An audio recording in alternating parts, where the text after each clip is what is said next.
Welcome to the WalterFootball.com podcast. This is episode 237. This is our Week 10 NFL Picks video. Can't believe it's Week 10 already. Joined again by Jacob Camenker from NBC Sports Boston. Jacob, how are you? I'm doing good. How about you? I'm doing great. It's like I said, I can't believe it's Week 10. Half the season's already over, and Week 9 was kind of a rough one. It was our first losing week, or at least my first losing week since I think Week 1 or Week 2. That Seattle game where it went to overtime was just brutal, and then Dallas Monday night. It was such a close game throughout, and two officiating calls on pass interferences kind of ruined that game. It was brutal. How'd you do Week 9? Yeah, I had another rough week. Since I went 13-1, it's been a lot of hovering around 500 for me. Right now, I hung in at 6-7-1 last week, but I lost some big unit plays because I stupidly bet on Adam Gase and the Jets to beat the Dolphins. And then I messed up. I was dead wrong about the Ravens-Patriots game. Your point to John Harbaugh being a great coach coming out of the bye definitely rung true. So I was very surprised by that. But like Tom says here, tough week, but we can bounce back. And I think this slate, I liked last week's slate, but there are some games on this week's slate that I like a little bit better and I'm more confident in. But you mentioned the Seattle-Tampa Bay game. That was the most earth-shatteringly annoying one to me. That was horrible. There's so many things. I rewatched that game. I watched every game twice. There were so many things in that game that could have gone like the other way, and for it not to go to overtime. And I don't know how Bruce. You pointed this out on Twitter. I don't know how Bruce Arians didn't go for two at the end. And when they scored that touchdown, I thought for sure they'd go for two because their defense was so gassed. They had this Jamal Dean guy who I remember he ran a 4.30 at the combine. He looked like a 4.80 corner. He couldn't like run at all. He was like fat and slow. It was awful. I don't know. I don't know. Like it was just miserable. And then that Monday night game was just horrible. And everyone's saying like the black cat turned the Cowboys' luck around. I'm like, well, what about the Giants' luck? I guess the cat was there to ruin things for the Giants. Yeah, no, the Bruce Arians not going for 2 point. That was the biggest thing of the week. I did not understand because. At the very least, it's a whole win probability thing. And I had some debates on Twitter with people, and they were like, I feel like someone said this, and this is a good point. They were like, I feel like going for two when you're in a winning situation fails more often than not. In reality, I think it just matches the actual success rate of going for two, which is probably below 50%. But the fact of the matter is, Arians, by kicking that extra point, ensured that the team would have no chance to win unless they won the coin toss in overtime. So you're already taking like a 50-50 proposition and giving Seattle a chance to tie it or break the tie. And that was just terrible. Yeah, I think you're probably 50-50 on 2-point conversions, probably. But you're 0% to stop Russell Wilson. So I'll take 50% over 0%. I'm not a math guy or anything, but that sounds about right to me. I don't know. Actually, I was a math guy, but that's another story. Let's get to the Week 10 picks. So we have a good one on Thursday night. The Chargers at the Raiders. This is probably the last primetime game in Oakland, so it should be a good one. The Raiders open up -2.5. Now the Chargers are favored. There's tons of money on the Chargers. So who do you like in this game? I like the Raiders. This feels like a massive overreaction to the Chargers beating the Packers pretty good at home. And I feel like that game just has to be thrown out the window a bit because at no point did I feel like the Chargers were dominating the Packers. I kind of think, and you and I discussed this a little bit over text, but I kind of think Matt LaFleur got in his own head. He abandoned the run game for most of that game, even when they were down 6-0 and 3-0. So he just tried to have Rodgers do too much, and then the defense was gassed. So I'm not putting a ton of stock into that one. I think the Chargers, coming off like an emotional upset win, may have trouble on a quick turnaround. I will acknowledge that Russell Okung made a difference for them on offense. Like having him back is massive for their O-line. But the Raiders are just the better team right now. They're coming off a pretty good win, in which they went blow for blow with the Lions. The Lions don't have a great defense, but neither do the Chargers. And Oakland is 6-4 against the spread as the home team under Gruden. So I just think this is a Raiders win. They have the good home field advantage. And, like you said, this is the last primetime game in Oakland. and the Chargers may look ahead to their Monday night game with the Chiefs the next week if they're overconfident. So I'm going with the Raiders. I'll probably play a couple units on this game. I really like this one. I think it'll be competitive, but I don't see why the Raiders line should have moved 3 points because of the Chargers win. Yeah, no, that was so weird. And yeah, we did talk about it. And then a couple hours after we discussed that game via text, it came out that Aaron Rodgers said something like, or at least maybe he said that earlier, but like I heard it for the first time that Aaron Rodgers said that they arrived in LA too early and they had a fun night out. Like many people on the team had a fun night out and they weren't really focused for that game. And I guess they just assumed that they'd just stomp all over the Chargers because they'd have their fans in the stands. And the Chargers kind of like treated that game like the Super Bowl. So I'm not – yeah, I agree with you. I'm on the Raiders here. I don't think this line should have moved 3 points either. Like there's no reason for that. And I think the Raiders are better. I made this line Oakland -4. I think the DVOA says Oakland -3.5 is the right number. So we're getting 3, the key number 3 by betting the Raiders. So, I mean, that's key. I think the most likely outcome of this game is the Raiders winning by 3. So, I mean, that's another thing in Oakland's favor. The one thing I'll say, though, is that Trent Brown might miss this game, and then Rodney Hudson might also miss this game. We'll see. I think that's huge. If both those guys play, I'm going to absolutely be all over the Raiders for like 4 or 5 units. If those guys are out, I still think I'm going to be on the Raiders, but not for nearly as much. So I'm going to really pay attention to the injury report. Yeah, that Trent Brown loss would be the only thing that would scare me just because he's so good. I loved watching him in New England. And I'm a pretty big dude. I stood next to Trent Brown once, and I looked like a shrimp next to him. So if you ever want to see a comical photo, head over to my Facebook and find me with Trent Brown. He's so huge. But, yeah, no, I think Raiders are the right side with or without Trent Brown. It's just a matter of unit play. Nice. Definitely look out for that. That's pretty awesome. Yeah, so like I said, look at the injury report, and Trent Brown against not having him with Joey Bosa and Melvin Ingram kind of sounds like pretty bad. But we'll see. All right, next game, Chiefs at the Titans. There's no line on this game in most places, although my friend Chris told me that the Chiefs are -3.5 at FanDuel. Not sure why FanDuel is posting a line when the other books aren't. But let's go with that. Let's say Chiefs are -3.5. So who do you like in this game? I like the Titans. I don't exactly have a great reason why. I kind of prepared my analysis as this. If Mahomes plays, I'll probably lean more towards the Chiefs, especially if the line's a -3.5, like the one there.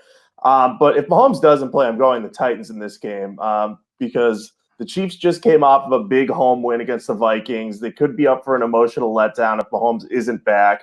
Part of me thinks that even if he does come back, the Titans may be fired up in this game. They're playing one under Tannehill, and I think they'll be focused because they're going to be trying to get back to 500. So I'm leaning towards the Titans. But if it's that 3.5 spread, I don't like the Titans as much. I probably won't bet this game either way, just because I want to see how healthy Patrick Mahomes looks. And I'm just not that confident in the Titans, even though I'm picking them. So, but yeah, so I'm leaning on the Titans, but very, very, very not confident in this one. So let me ask you, what do you think the spread will be if Mahomes is officially declared to be active in this game? Do you think it'll still be around 3.5, or do you think it'll be a lot higher? I would think it would be higher. I think it would be in the 5 or 6 range. That would be my thought process. I think 6, giving them 6 as a road favorite would probably be the number that I would see it come to, because people be hyped up to bet Mahomes, and the Titans just lost Malcolm Butler too. Yeah, Chris saying William Hill has Chiefs -4. Interesting. Yeah, I think the line would go up. I would assume if Mahomes is announced as playing. So that makes me wonder if just betting the Chiefs right now, if that's the right move. Because if Mahomes is out, then you could just take the other side and eat the vig, I guess.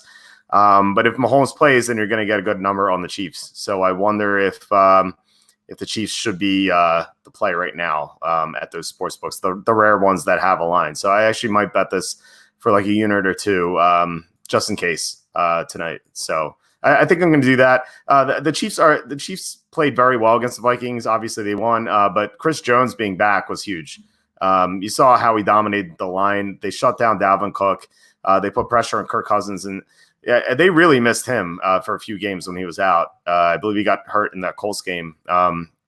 So yeah, with him being back, I actually like the Chiefs quite a bit. I'm going to be on the Chiefs probably no matter what, but it really depends what this line is and if Mahomes plays. So definitely check back on waltzerfootball.com for updates on this game. I'll tweet out probably my pick later in the week. I'm only leaning on the Titans right now because I don't believe Matt Moore has another magical performance in him. But if Mahomes is back, like people are expecting, I'll probably be more on the Chiefs. So I do like your theory about betting the Chiefs now, and then if Mahomes does play, you get a great number on them. But I'm always worried about quarterbacks dealing with injuries, so I'll probably steer clear of this one no matter what. Yeah, that's true. Although him jumping up and down after that win kind of it's like I guess he's healthy, and he almost played last week, so I don't see why he would sit out this game all of a sudden. So, all right. So the next game is a game I like a lot. Bills at the Browns. Line open up Browns -3. It's down. It's either 2.5 or 3 depending on where you look. 80% of the money is on Buffalo, so the Bills are huge public underdog. So if you've been listening for a while, you probably know where I'm going. But who do you like in this game? I'm with the public on this one. Again, that always makes me nervous. But listen, the Browns just lost to Brandon Allen. How are they going to beat Josh Allen? Josh Allen is, I think, better than Brandon Allen. I don't think you're going to get an argument from that on many people. And I know the Bills are overrated, and their score against the Redskins was a little misleading because they were leading by 8 for most of that game, and then they put together one last drive against the Gas defense to make it 15 winning margin. But the Browns just aren't good. Baker Mayfield has only recorded multiple touchdowns in a game once this season. That's rushing and receiving, rushing and passing included. So he's only had more than one touchdown once in a game, which is terrible for a quarterback. And I just have no faith in Freddie Kitchens. I wrote in my notes that he should be fired, and here's my case for that this week. I make this case quite a bit, but last week against the Broncos, what percentage of the snaps did Nick Chubb play? If you had to guess after having watched that game, what percent of the snaps did he play? It's funny you mentioned that game because that game wasn't on Game Pass for some reason Sunday night, and so that is the only game I haven't watched twice. So, what percentage of snaps did Nick Chubb play? I would say. Well, you're going to be low on this, so but I would say he probably should be on the field 80% of the snaps. Right, that's what I agree with. He should be on the field 80% of the snaps. He was on 60%. They had Dontrell Hilliard out there for 40% of the snaps, which is stupid. Because he's not good. I mean, it's one thing when they have Kareem Hunt come back and they split between those two guys, but they're refusing to use Nick Chubb as a pass catcher, despite the fact that he's decent in that area. So. Even though it's a public dog here, I cannot bring myself to go with the Browns. I'm going with the Bills. I've already put a few units on this. I just think they're the better team than Cleveland, even on the road. Even if they're due for a loss, it's not coming against Freddie Kitchens. Sean McDermott has his number. Yeah, I actually I love the Browns in this game, and I have to wonder. Well, first of all, this spread seems like such a trap. 80% of the money, like I said, is on the Bills. Everyone thinks this is easy money. Like, I imagine the public is like the Bills are 3-point underdogs. Let me take them. Because why would the Browns be favored by 3? I wonder if you switch the schedules of these teams, what this spread would be, because the Bills, as we know, they've played almost no one except for the Patriots. They've played so many garbage teams. Like they played the Jets in week 1, and they were losing 16-0 in that game before C.J. Mosley got hurt, and Sam Darnold had mono, by the way, in that game.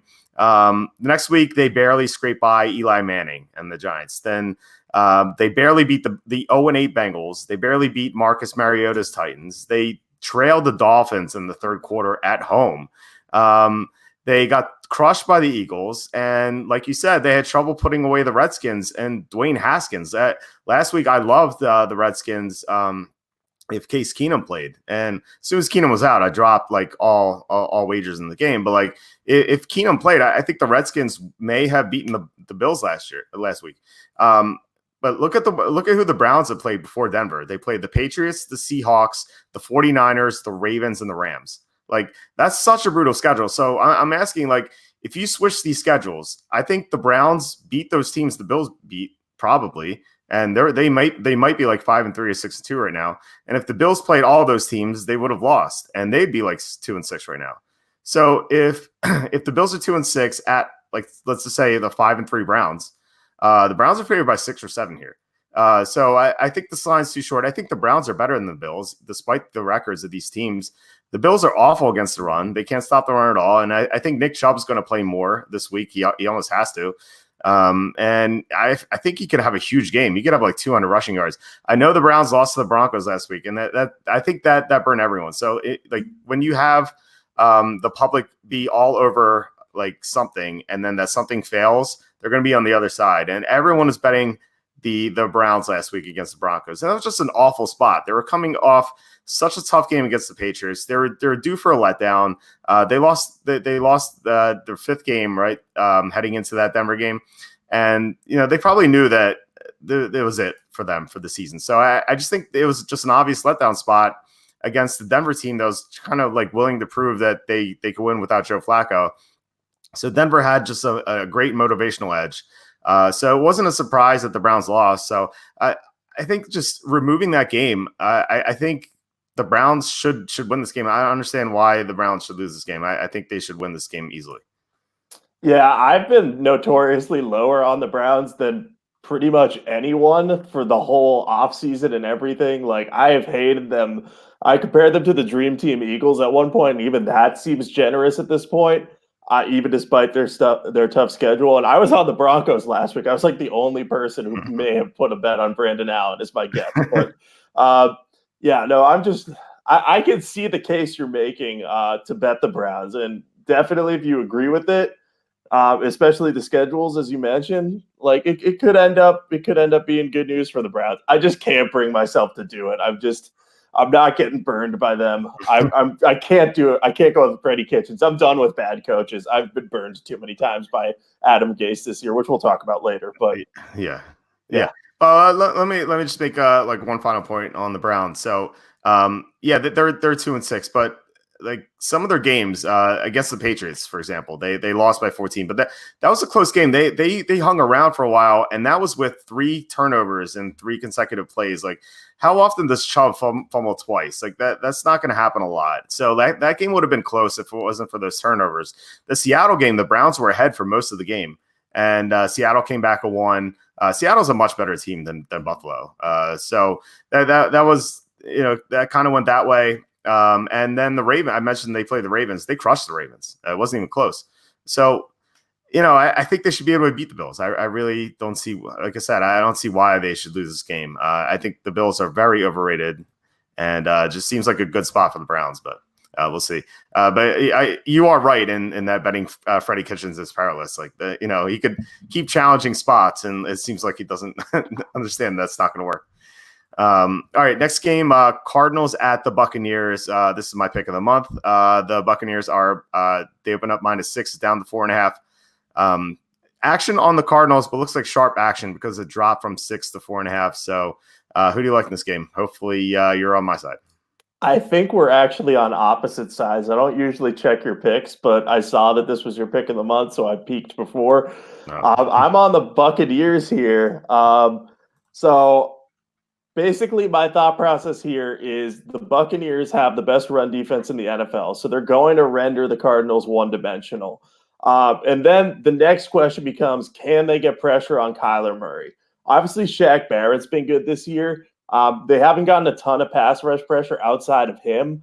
But with Jason Pierre-Paul back now, I feel like they have a good second guy to do that. And one of the big things about Arizona is if they keep Murray clean, they can win the game. In their 3 wins this year, he's only been sacked 3 times in total. In their 5 losses and 1 time, he's been sacked 26 times. So that's a difference of about 4 per game versus 1 per game. So it's not like a perfect method to look at it, but my thought process is that if they can get Jason Pierre-Paul and Shaq Barrett to get pressure on the Cardinals, which I expect could happen because the Cardinals don't have a great offensive line, even with them moving Justin Pugh to right tackle, I just think they're going to be able to contain that Arizona offense, and they'll be able to tear up that defense too, as long as Jameis Winston doesn't make too many mistakes, because the Cardinals are 30th overall in total defense. Again, betting on Winston here is always a risk because he could turn the ball over 7 times in a game. I think that happened against the Panthers. If not, they had 7 turnovers as a team.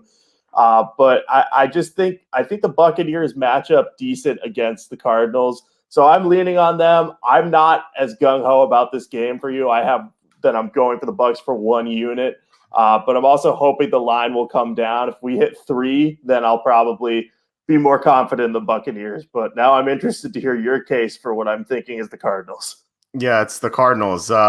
They satisfy all 4 elements I look for when handicapping games. So that's the matchup, the motivation, the spread, and Vegas. So beginning with the matchup, you're right in saying that the Cardinals have struggled against good pass rushes, but I don't think the Buccaneers have one.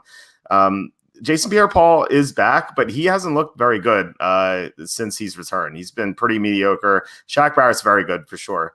But yeah, they made some changes on the offensive line that you kind of referenced. They moved Justin Pugh to right tackle. They moved Mason Cole to left guard. That actually worked out pretty well against the 49ers. And Kyler Murray had more time in the pocket than I thought he would. I thought for sure that Murray would be sacked like 10 times and the Cardinals would get blown out.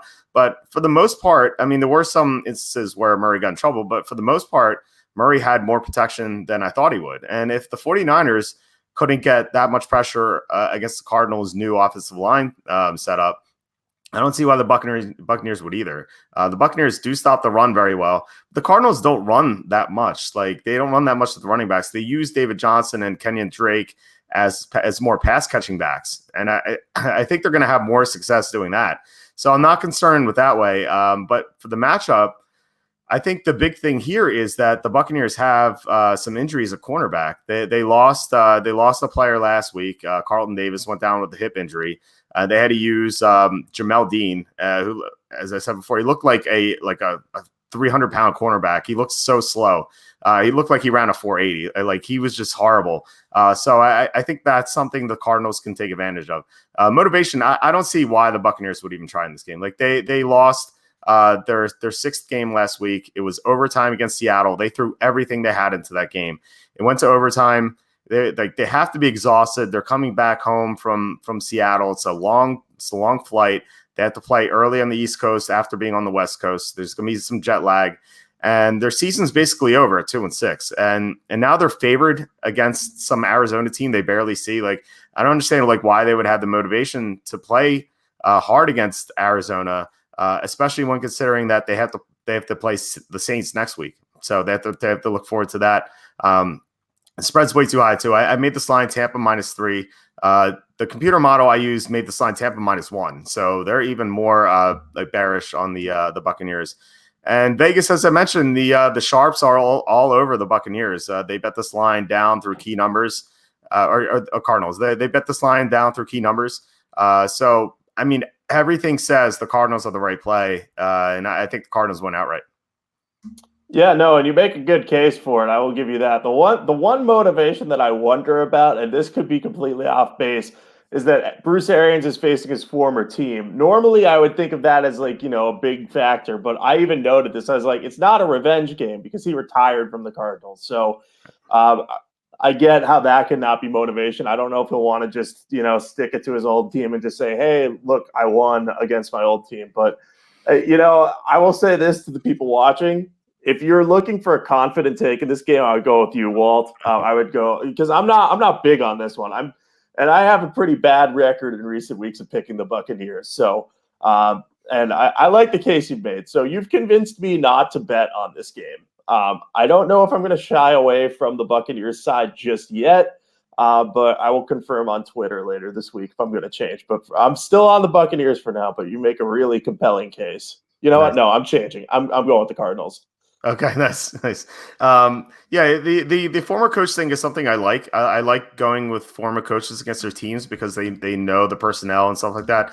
But this is all new personnel. This is a new defense, new offensive system, new quarterback.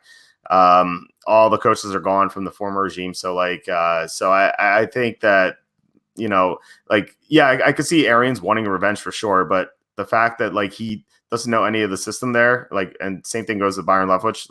They don't know the scheme or the players, so I don't think that's an advantage for for Tampa. Although that did come to my mind. I'm like, wait, they had Arians and Leftwich, but I don't think that really applies here. So. Yeah, and another thing I just thought of, it could be in a weird way a revenge game for the Cardinals organization because Arians retired and then they had to endure the year of Steve Wilkes and Josh Rosen and jettison all that. So who knows? Maybe the revenge angle goes the other way in this one. But yeah, okay. I've changed my pick here. I'm going to try not to let you change any of my other picks this week, but you made a good enough case for that one, so I'll be joining you there. Sounds good. Glad to hear it. Yeah, and Richard says in the comments that Evans will be shut down by Peterson. I agree. So yeah, the Cardinals. I mean, the Buccaneers will have to throw to Godwin, and not a bad option. But actually, the Cardinals defend the slot well too. So for the most part. All right, this next game you alluded to talking about Adam Gase. So I'm looking forward to this. The Giants versus the Jets. I guess this is neutral field. It's at the Jets are going to have their season ticket holders here, but I don't know if they're going to want to show up. The line open up pick 'em. It's now Giants -2.5. So who do you like in this game? I like the Giants. I'm not betting on the Jets again this season unless the line is ridiculous. There's so much about this game that I hate for the Jets. First of all, Adam Gase is still their coach, and he's just been so bad this year. I mean, he doesn't know how to use his talent. He never has. We talked about this with Kenyon Drake. When he had him in Miami, he never used him, and now Miami didn't use him again this year, but now he's getting 100+ yards at his first game in Arizona. So obviously he's pretty good. But let's just take a look at how he's using Le'Veon Bell. Like, he finally got him some touches last week, but one area he's still not using him in is the red zone. So at this point in the year, we're halfway through the Jets season. Le'Veon Bell has 7 carries in the red zone, putting him on pace for 14 on the year. In his last full season with the Steelers, he led the league in red zone carries with 58.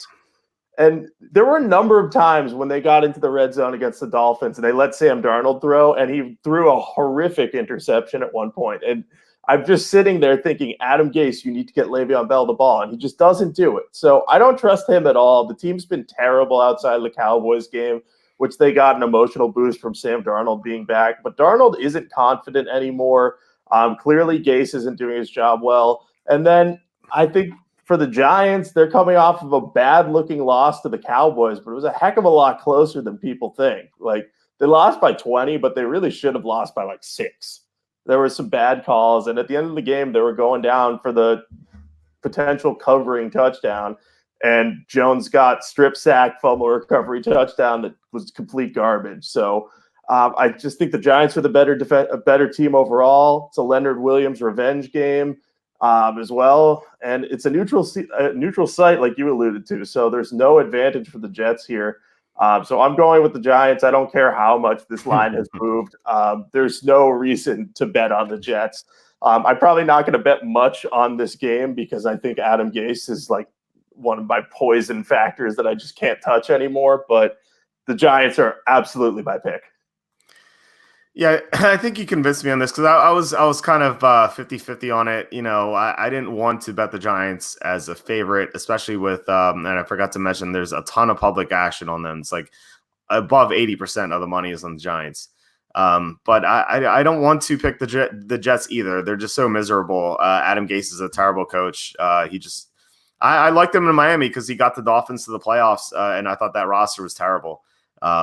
But he really kind of showed his true colors here this year. And if the Jets go one and done with him, I don't blame them at all. They should probably do that to salvage Darnold's career because I think he's kind of like breaking Darnold with his like terrible calling. Like, how do you not scheme open some plays for Le'Veon Bell more often? It just doesn't make any sense. And like there was a report earlier in the year, I think before the season began, that Adam Gase didn't want Le'Veon Bell on his roster. Like, he was against it. And I'm like, that's weird. Like, why would he not want that? I was like, that must be fake news or something. But like, now it kind of makes more sense that we know that. And Bell may not even play in this game because he's injured. He had an MRI on his knee. So it might be Ty Montgomery might be the top option for Sam Darnold in this game. So it's miserable. I think what it's going to come down to for me is the injury report. The Jets were missing 3 offensive linemen last week. Bell obviously is a question mark. They're down 2 linebackers because Mosley and Avery Williamson are out. They lost their cornerback Tremaine Johnson. And we don't know if Darnold's 100% because he has that thumb injury on his not throwing hand. So, if some of their offensive linemen come back this week, I might be more likely to go with the Jets. But as it stands right now, I think you convinced me to pick the Giants.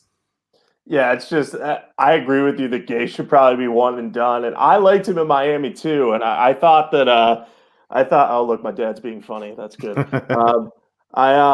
I really thought he was going to do a good job here, but I think he's just like allergic to talent. I think getting to the playoffs with that bad Miami team has like turned his head into like, oh, I can get this done with whoever I want, and it's like, no, if you have talent, you've got to use it, and clearly he's breaking Darnold, like you said. So I think they got to get him out of there, get someone else, any offensive minded person who wants to use talent, just bring them in there and use Le'Veon Bell.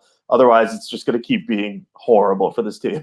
Yeah, TJ says Jets could go 1-15. We'll see in the rematch against the Dolphins. We'll see if Miami wants to lose that game. I'm sure they will want to lose. They'll lose that game, and Gase could be coaching for his job. So I don't know, maybe 2-14, but I don't know if they're going to win again.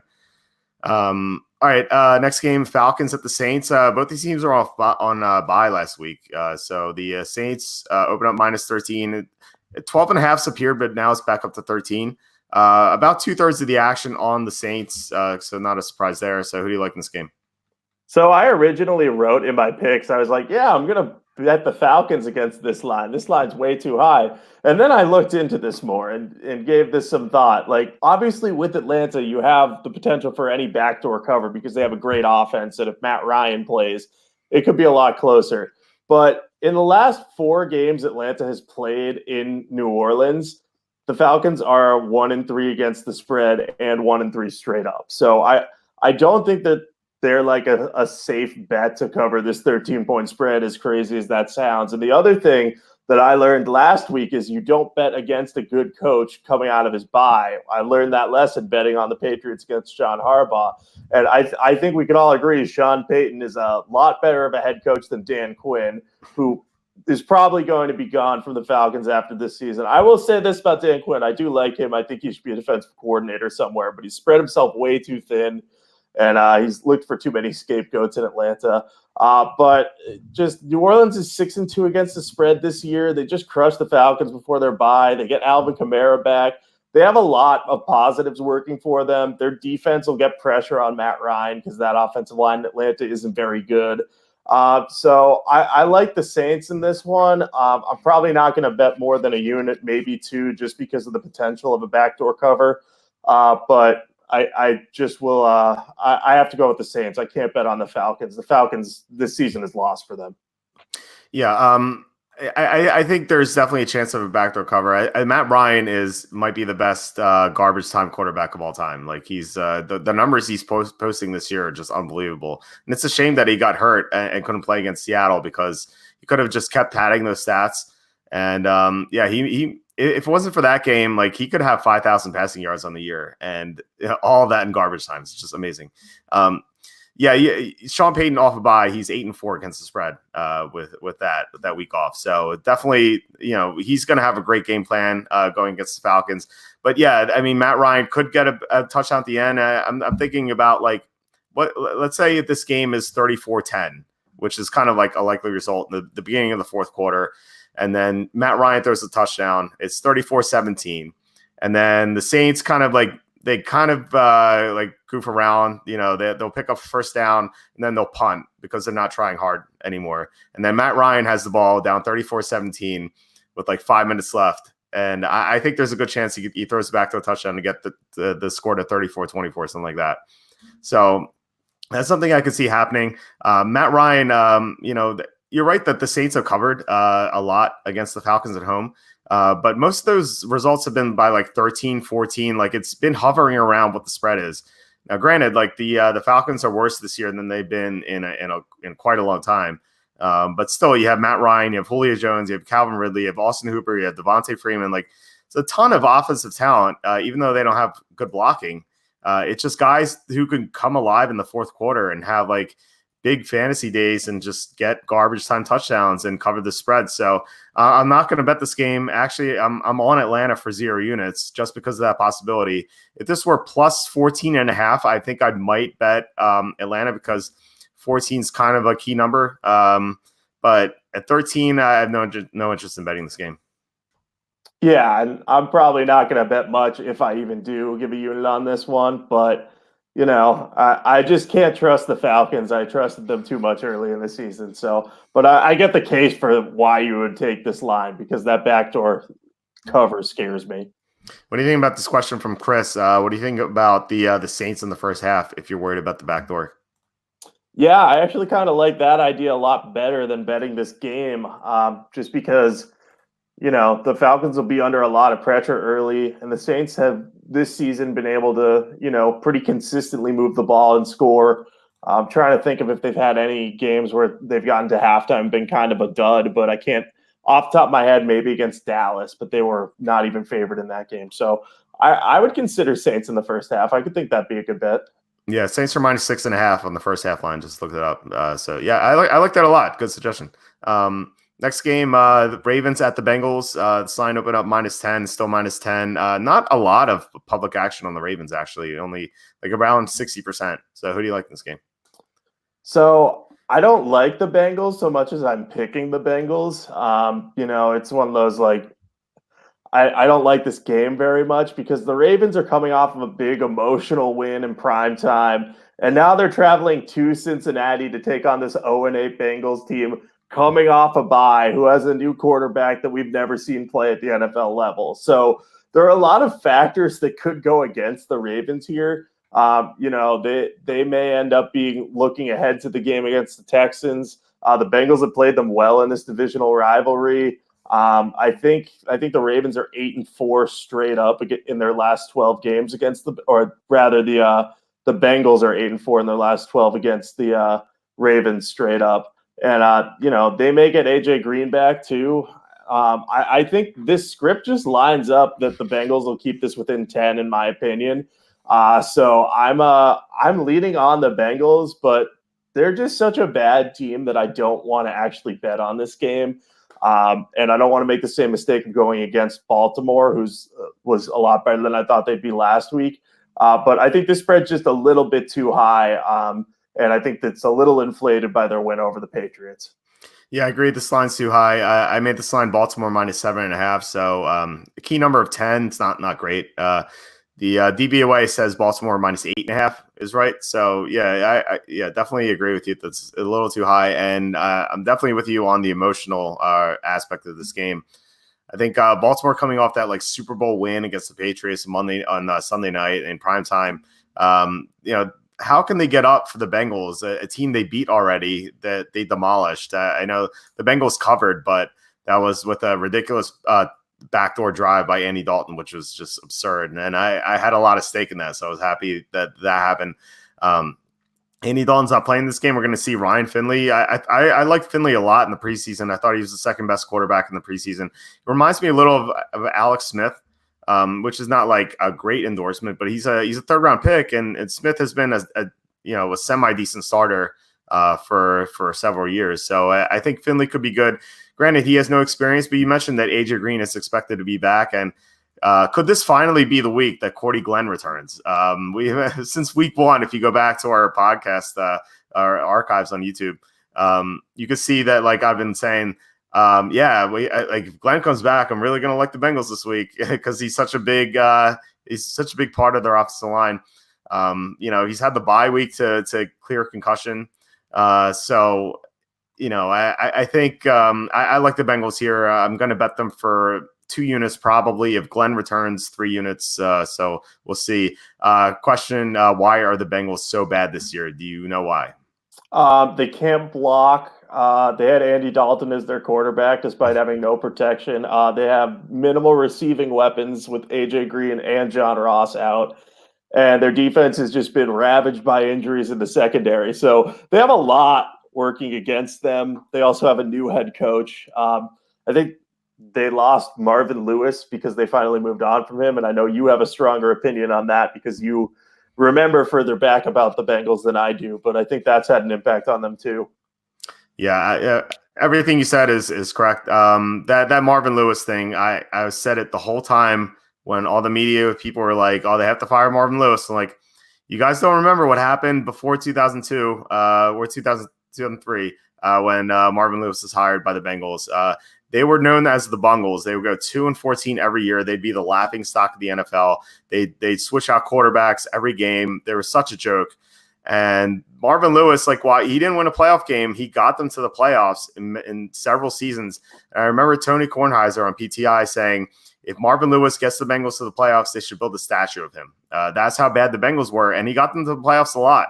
So maybe there should be like 5 or 6 statues of Marvin Lewis just based on how good he was compared to what they have now. So, yeah, they have a ton of problems. They're awful. I don't see anything getting better anytime soon, unfortunately. Quick fantasy question, I guess. 49ers or Ravens defense in week 10? I would it's a tough one. What do you think?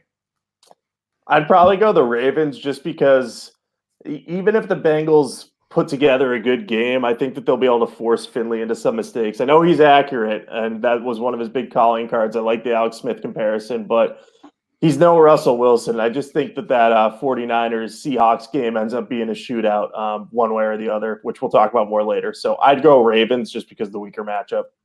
Okay. Yeah, I can see that. I think I'll probably go with the Ravens as well. But it is definitely close. It's a tough one. All right. Last of the early afternoon games, the Lions at the Bears. Line open up -3. It's down to 2.5. Again, the Lions are, like the Bills, a public dog. Almost 70% of the action on the Lions. So who do you like here? I'm with the public again on this one. The Bears burned me last week, and I was so mad because I had Bears +5, and they were losing by 5. And then the Eagles kicked like a field goal to put them up 8 with like 16 seconds left. And I was like, if they got the first down, it wouldn't have had to happen. So I'm a little bitter about that. I'll admit that. But I just think that the Lions are going to be able to keep this really, really close. They've only lost 2 games by 7 or more points this season. The Bears still can't get their offense going at all. They, first half this year, they've been pretty garbage at doing anything. The one question mark is the Lions defense is pretty bad. So this could be like a big David Montgomery game. He could run crazy if Matt Nagy unleashes him, and they could get the Bears up early. But I just think the Lions offense is going to be able to keep pace in this one. They went blow for blow with the Raiders last week, and the Raiders won on a game-winning touchdown drive. So I think the Lions are – I honestly think the Lions are due for a win. They had some pretty close ones. So I'll take them as an underdog here. And, at 2, I don't love 2.5. I really liked it when we were getting the +3. But I'm fairly confident in Matt Patricia. So I'll go +2.5, maybe 1 or 2 units. If that number somehow comes back to 3, I would go 2 units for sure. But I can see a case for either side, but I just like the Lions more. Yeah, okay. Yeah, I love the Bears. They're one of my top picks this week, which shouldn't surprise anyone. Again, like fading a public dog, that's kind of it works a lot because I think these spreads are designed to trick the public into betting the underdog. And it kind of goes to show that the what projection is this? So the computer model I use has Chicago -5 as the correct number. I think there's a misconception here with the Bears with their offense. They looked absolutely dreadful against the Eagles. They had 9 net yards in the middle of the third quarter, which is such a joke. They actually got moving a little bit, and they were threatening to cover. And actually, they had the cover if you had +5.5 until the last drive of the game. And I just think the Eagles are a lot better than the Lions. I know the Lions beat them in week 3, but the Eagles were down so many starters, and they got so many players back from injury last week. And the Lions, I don't know what they've done to deserve all this public favor. So, they lost to the Raiders last week, and the Raiders didn't have 2 of their starting offensive linemen. They let the Giants hang around for a while, and they got steamrolled by the Vikings the week before that. Conversely, like the Bears before that Eagles game, they outgained the Chargers 393 to 231, and that was legitimate. That wasn't garbage time. Like they really moved the ball well in between the 20s. They had issues in the red zone, like severe issues, and the crowd kept booing them because they ran stupid plays. But I think that with better luck, they'll have more success in the red zone. And you mentioned how bad the Lions are against the run. They're pretty bad. They got Josh Jacobs just trampled them last week, and I just think the same thing could happen with Montgomery. And Montgomery's been getting more carries lately, so I think he's going to have a huge game. I think he's going to approach like 150 rushing yards. And Mr. Trubisky's he may not have to do much in this game. So I like the Bears. I think they're worth a play. We're fading a public dog. I think the Bears match up very well against the Lions because the Bears, their defensive weakness is stopping the run, and the Lions can't run. So they should be able to stop the pass. So I like the Bears. I have them down for 3 units or 4 units, actually. Yeah, and I get the case you're making for the Bears. I just refuse to trust Mitchell Trubisky right now, but we'll see if I'm proven wrong. It very well could be that I'm proven wrong, and this could be a toxic game. I could definitely see that. Yeah. It could really go either way in a divisional clash. Yeah, for sure. All right. Before we get to the late afternoon games, should mention that we're sponsored by DraftKings. So if you go to DraftKings.com, enter in promo code Waltzer Football. That's one word, Waltzer Football. You can play.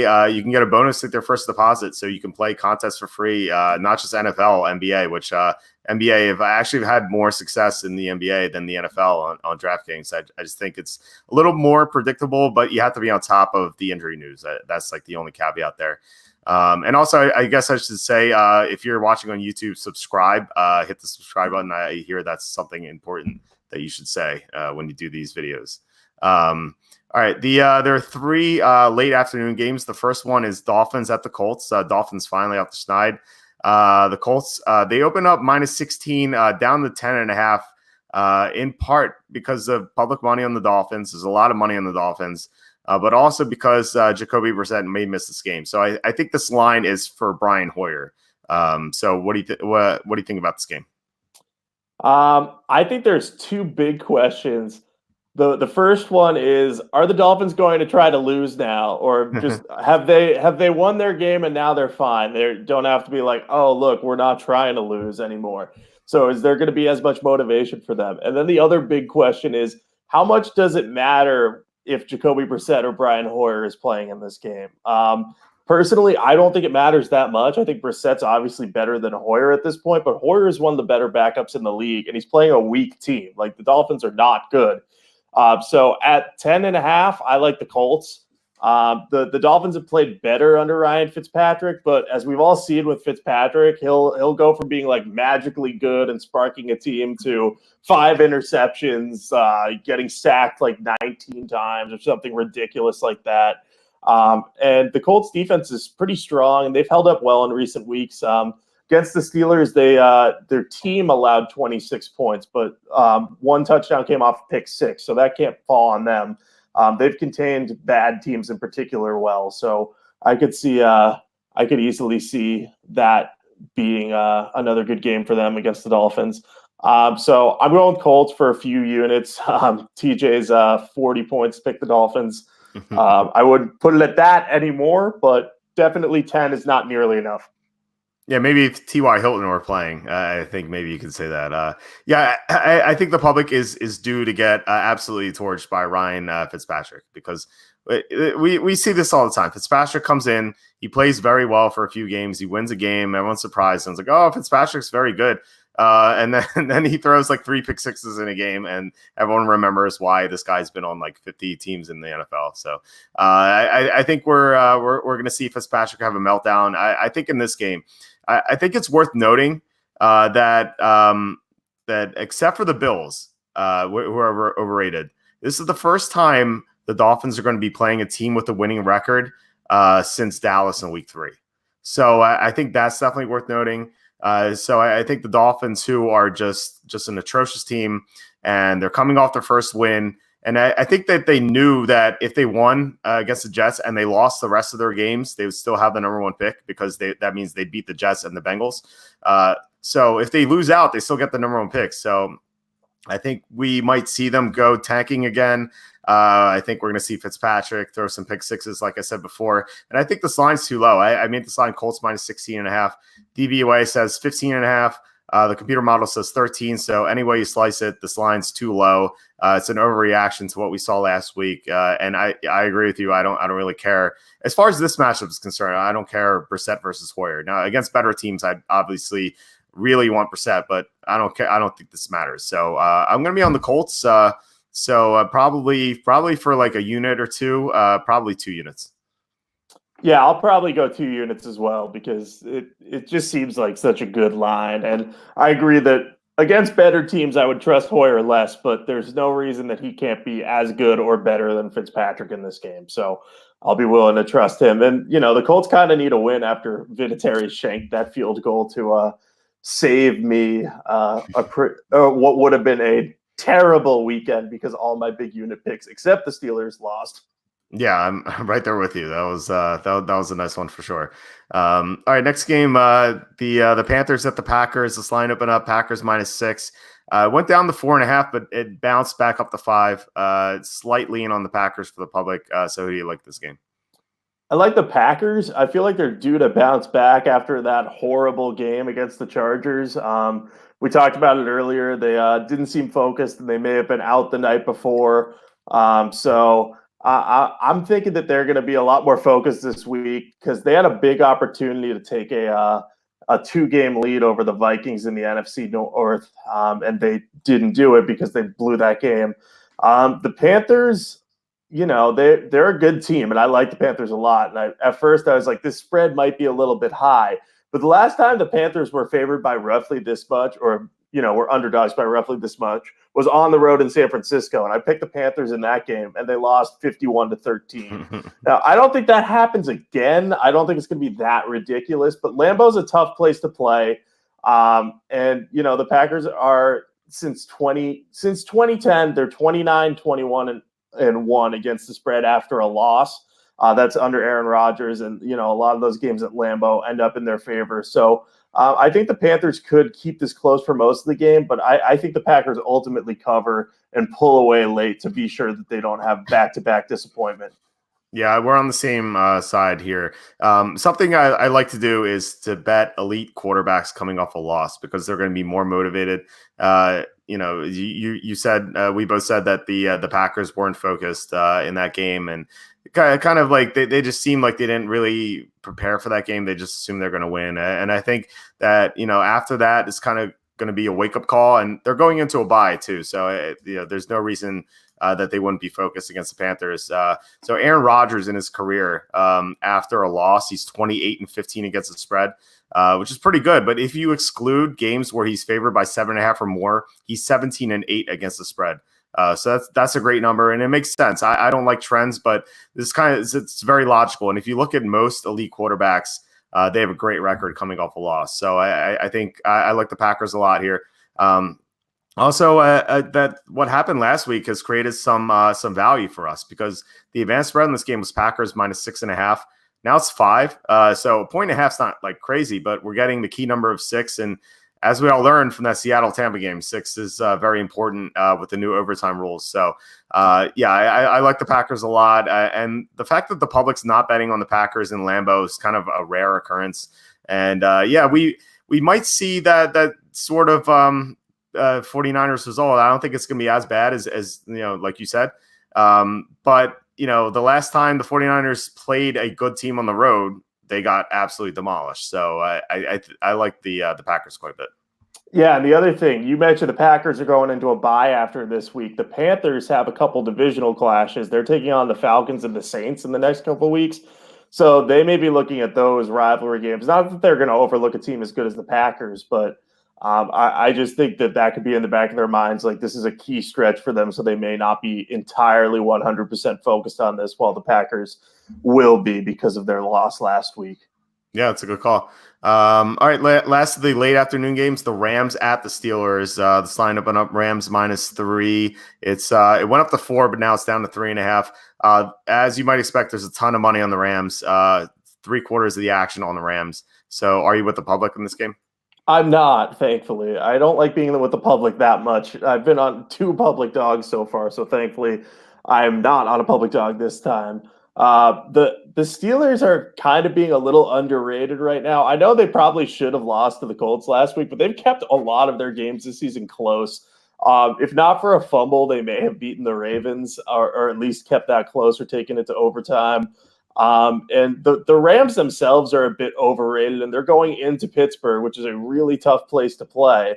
I think that the two teams are pretty similar defensively, ranking wise. I think the Steelers are 11th and the Rams are 12th ranked. The Rams obviously got Jalen Ramsey, but the Steelers got Minka Fitzpatrick. So I think that they're going to battle on that side of the ball, make life difficult for each quarterback. Rudolph obviously is less seasoned than Jared Goff, but I just think the Steelers are desperate for a win. The Rams are overrated. If we're getting 3.5 points on this one, I'll probably go 2, 3, maybe 4 units, depending on how the injuries shake out. But I really like the Steelers. I think people are kind of overlooking them, but they're not going to be distracted either because they have a fairly easy schedule coming up. I think the Rams, even coming off a bye and getting Sean McVay, who's a good coach, may be ready to plan for them. I don't think they cover this spread. They may win, but I'm going Steelers. Yeah, no, I am too. I like the Steelers a lot. There's one thing that's keeping me off, and actually consider this as my pick of the month as well. And I have two basically because I didn't do October yet, and the Cardinals are October, so I could have done both this week. There's one thing keeping me off. I'll get that I'll get to that in a second. But I mean, this line is just wrong, right? I mean, like you mentioned, these teams are about even, and if you look at all the positions, like. The ones that stand out fantasy wise, like obviously the Rams are better at receiver, quarterback, running back. If you look at the other positions, like the Steelers' offensive line is a billion times better than what the Rams have. The Steelers' defense is better than what the Rams have overall. So overall, like roster, like going through like all, the entire roster, they're about even. So this line says if you give 3 points for home field advantage, and then I guess give 1 for the Rams for being coming off a bye. This line says that the Rams are 5.5 or 6 points better than the Steelers, which is just not correct at all. Like these teams, as you said, they're even. So this line should be a pick 'em, or maybe the Steelers by 1. And we're getting 3, so we're getting both sides of 3. So this 3 is the most likely outcome of any football game. So if either teams wins by 3, we win this bet. So that's huge. As I mentioned before, there's a ton of public money on the Rams. It just doesn't seem like people understand that the Rams aren't. They think the Rams are a lot better than the Steelers just based on their fantasy players. But the Rams' offensive line is just so bad. And the Steelers can get after the quarterback very well. And we know how Jared Goff plays when he's under pressure a lot. So I think Jared Goff is going to have a meltdown. I could see him throwing a couple interceptions, fumbling a couple times. So I think the Steelers win this game.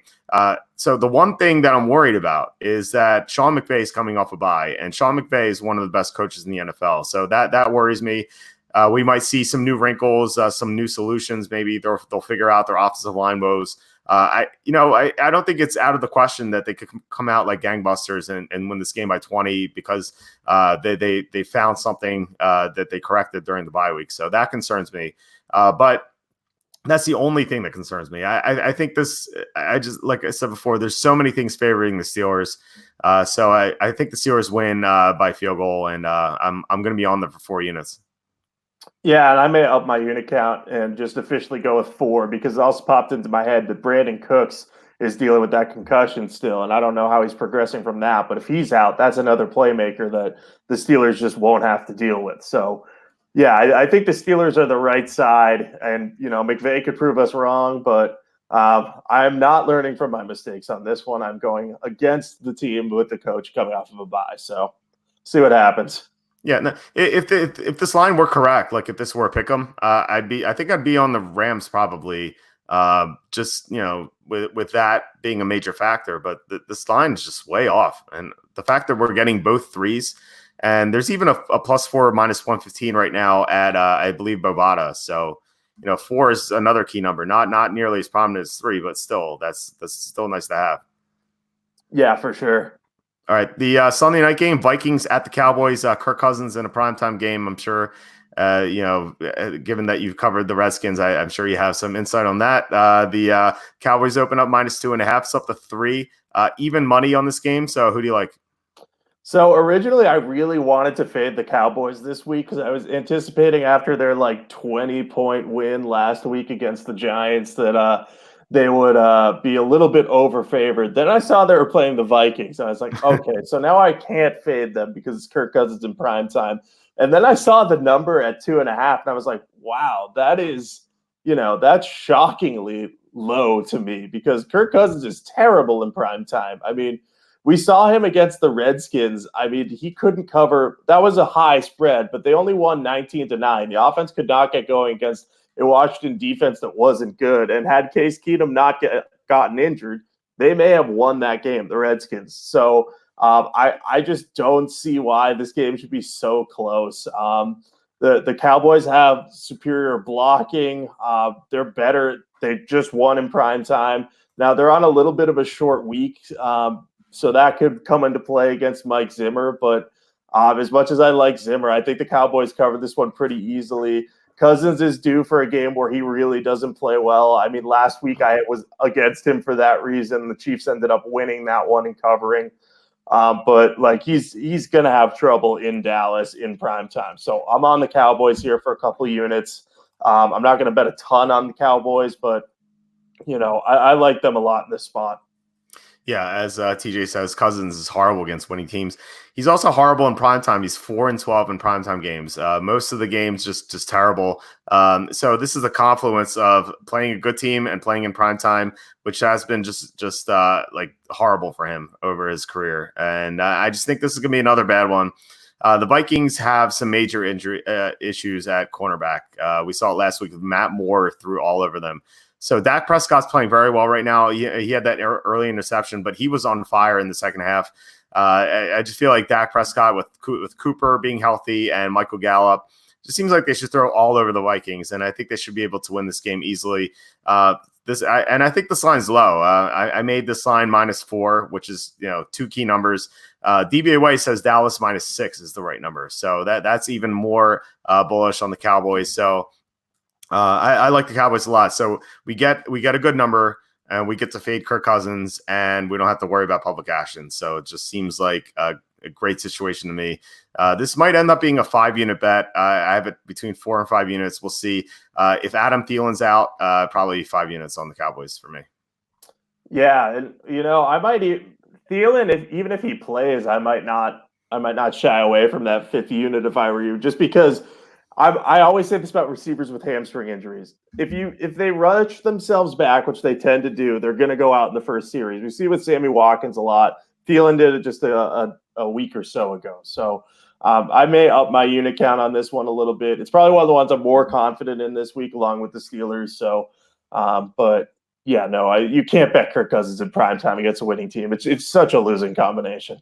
Yeah, it really is. Question: is Dak Prescott worth a max contract? I would say no, probably not. Is he going to get one? Yes, he will. The problem with quarterback contracts is, and this is contracts with any position, they keep trying to one-up each other. Every next deal has to be the biggest one.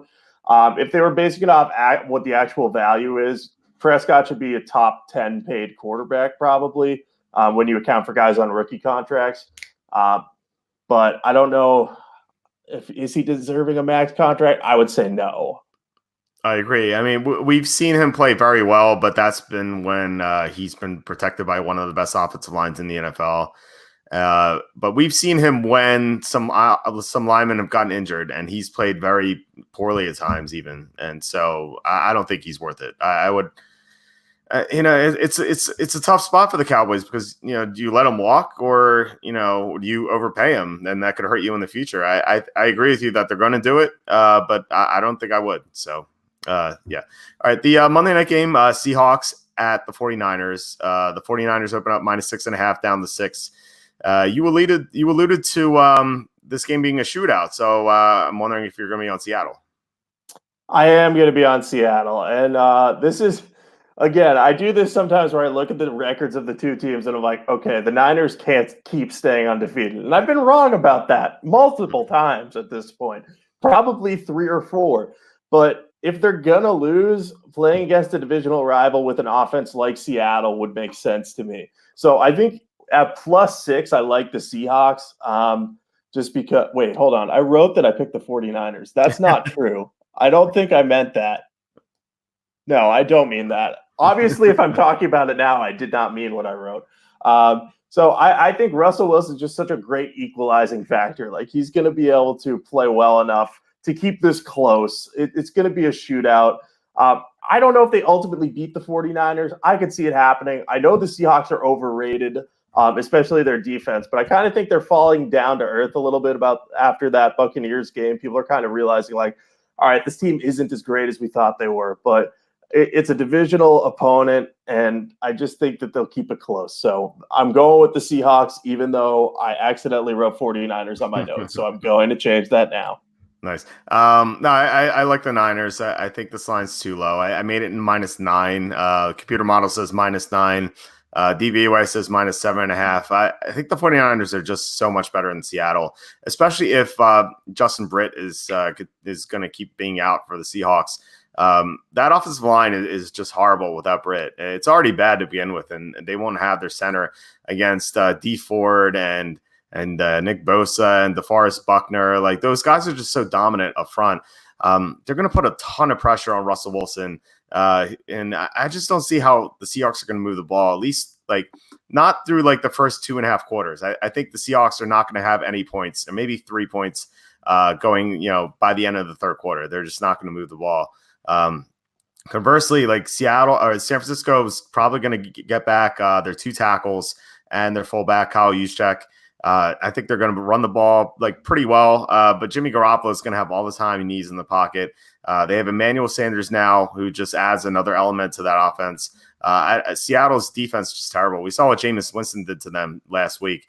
I just don't see how they can cover George Kittle and Emmanuel Sanders and plus the running backs as pass catchers out of the backfield. So I think the 49ers just open up a huge lead. I can see this game being like 31-3 by the end of the third quarter. The only thing that I'm concerned about is, again, the same thing with the Falcons, is Russell Wilson getting a backdoor touchdown. If this line were above 7, I would have major reservations about picking the Niners.